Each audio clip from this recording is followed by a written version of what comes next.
Si Ren, everybody looked very amazing tonight. Pero guys, nakagaling ba kayo na mapapakawan ng ganun kayo sa performance na yun? Ang cute!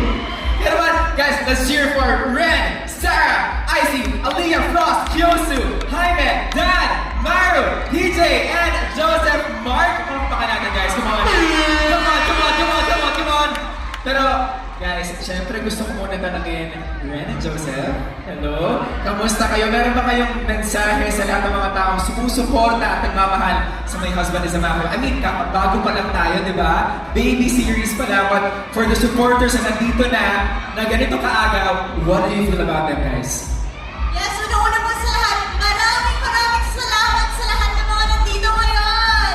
Thank you so much, Red, Sam, hello everybody. Thank you so much at lalong-lalo na po sa mag-inig ninyong pagtanggap sa aming episode 1 and 2. Grabe, as in hindi namin in-expect na ganun ka-warm din yung i-welcome si Kimi at si Zeke. Thank you so much, guys. Wait lang, Ren. Gusto ko yung parang, di ba, kausapin mo, so biglang natitingin ka sa camera, na parang yung sa series, di ba? Ha? Tama ba yung sinabi ko? Yung parang gano'n. Sige, kunyari pasalamat ka sa kanila. Tapos, di ba yun yung camera, oh? Ayun, yun. Sige, go. Yung in character. Bakit ang daming tao dito ngayon? Bakit? Birthday ko ba?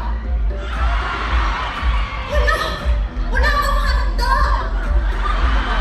Pero okay lang. Laban naman nila akin na lang ang handa eh. Diba?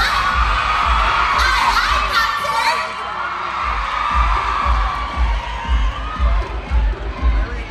What's up, Mafia?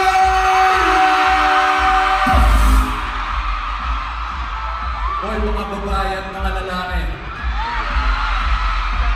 maraming salamat po sa suporta ninyo.